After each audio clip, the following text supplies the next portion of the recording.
Hello everyone, I am Crawlers and I thought of doing like this pro tip video series, mini series thing. And it's admittedly not all about the pro tips as you will see in a couple of minutes, so because I assume most of you are familiar with the click simulator that is 2K18 or Battlefield 5. So, try to give this video a chance. Alright, so easy stuff. First, reviving and bleeding out.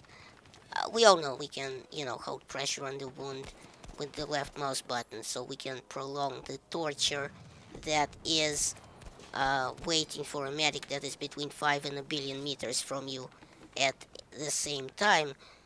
It's honestly like Schrodinger's medic, they are on your team, but it's like they're also not. So, the problem that we're facing today is it occurs to me even seasoned players don't keep a constant eye out on for the medic flags on their screen, much less the hordes of influxing noobs over Xmas. They aren't gonna see where you fall or how they should get to you or how far you are. So I found that spamming the spot button directly on your location gets their attention, and as you can be seen better, it gets their attention a lot faster. I think it's because the spotting flag is a lot more noticeable than the medic flag, revive flag, which is on the side of the screen and it's kind of green, so it blends in with the scenery really well. Incidentally, by the way, you can also keep the pressure on a bleeding slowly or even while getting revived, because getting revived isn't instant like in previous games, though I honestly haven't noticed a bleeding out speed difference while getting revived while holding the pressure. Alright, so let's go with repair resupply stations. They are usually these stations near certain objectives and near uncaps. And these can be recognized by the crane thing hanging over the supply station and the big ass white tank for the fuel, whatever the hell you're resupplying. Now, the thing itself resupplies everything to everyone, so you don't have to be a tank to visit one. I mean, you can just visit one on foot and pick up some ammo. But what a lot of newbies seem to be confused about, as I was playing Wake Island the other day, was how to resupply tanks once the ammo runs out, or your emergency, fix stopgap runs out. Well, for that, what you must do is drive your ass slowly to one of these stations, park next to it, and it'll prompt you to hold the fixing button to, resupply the tank. But see, the thing about these stations is they can be put out of action by something that goes boom. So once they need to be repaired by a support dude with a torch. Now, all supports have torches to fix stuff, which I think is a great incentive from DICE to you to keep playing support, because, and this is just my opinion only, is the only redeeming feature of the support quest right now. It honestly both sucks and blows at the same time. After patch 5.2, it feels like the bar is, I don't know, shooting spit wads at the enemy. And honestly, that's the most capable MG right now. So it's just make me laugh, I mean, lordy, how many headshots does it take to kill a guy at 100 meters? I'm sorry, that's 110 yards for in made-up units for all you weirdos out there. Now, if I can just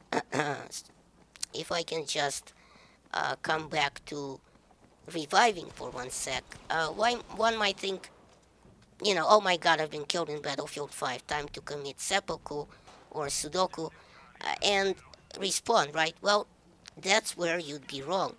Just because you're dead doesn't mean you have to stop PTFOing. And that's what's wrong with you millennials, that and overusing the avocado. I mean, I get it, it works in guacamole, but it's all about it's good for. I mean, it's a tasteless version of newborn baby diarrhea. So what I'm saying is, before I was distracted by that sexy avocado, is that you can spot the enemy and give away their position to your team while you're bleeding out and have their advance run into an ambush with, early warning, which is quite literally what happened here. You can just lie here and spam Q for a spell. Uh, you can also say things, but not really. But the interesting meta in this comes in to remain undetected once you're doing this, once you're spotting the enemy, because they will wise up and move. Because they know you can't be killed a second time, and you're making these pre-animated little movements once you're down. So you have to make as few movements as possible by yourself because the animation isn't helping on the outside, so in third person. So you make as few movements as possible and, you know, make like a tree and leave. Wait, that doesn't work. Make like a tree and spot. Yes, it's terrible. Who the fuck wrote this material? Mom! Mom! Who the hell wrote this? I'm not reading this.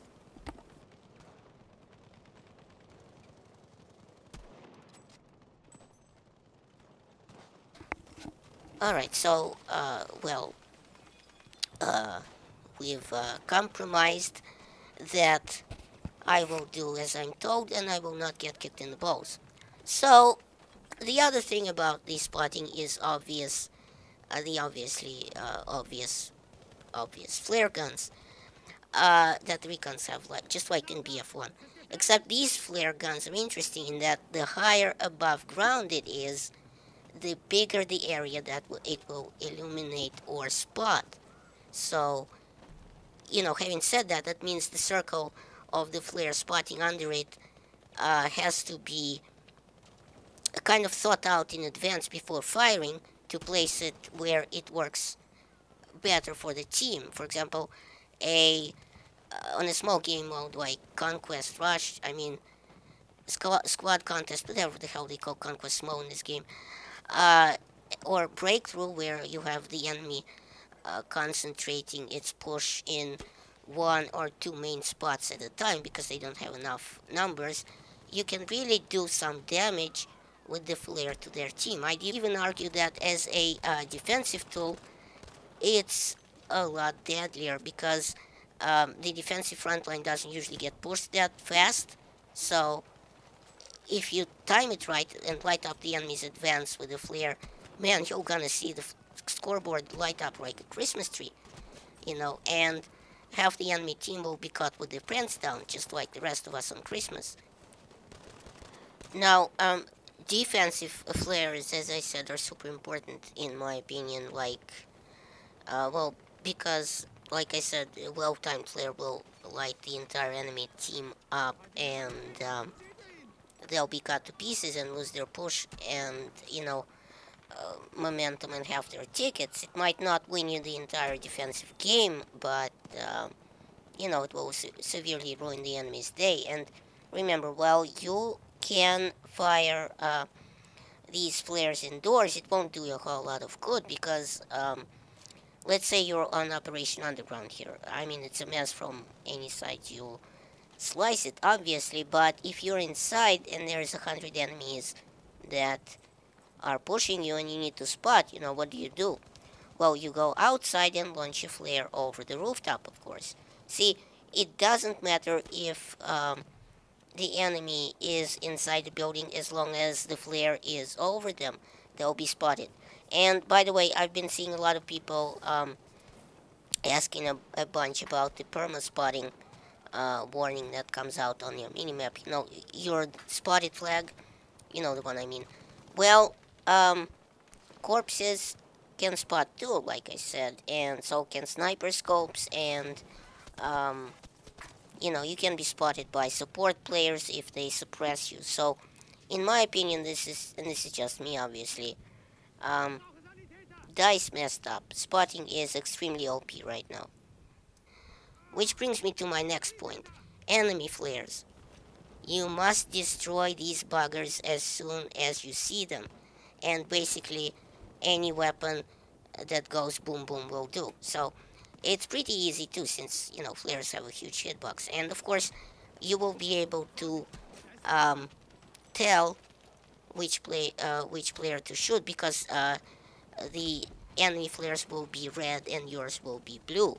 So, color coordination with the other types of things, not unlike we saw in Hardline and the Molotov cocktail. You remember we had the blue flames and the red flames and shit like that.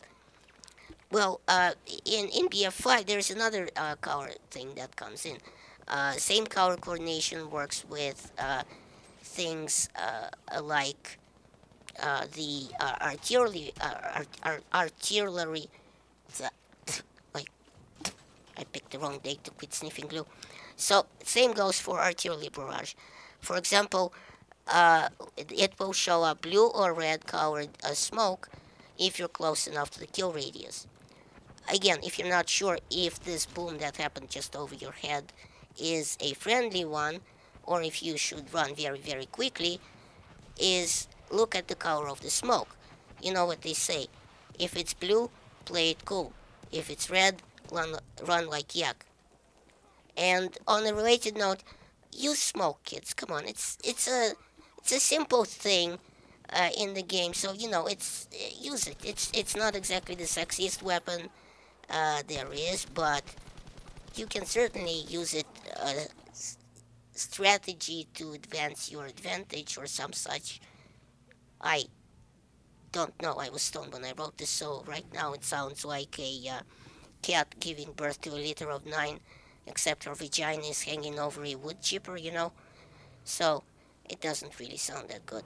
But what I'm saying is the smoke can be a really, really interesting tool for you to use, especially as a commander of a squad, because honestly, you can use smoke barrages to disorient the enemy before you, let's say, push on an objective, or you can use other things to push an objective, like you can use artillery barrages to pre-soften the enemy before you take the objective, or you wanna maybe use a smoke barrage because you're getting pummeled to hell and you're spotted and everything, and you need to hide from the enemy, as I did right here.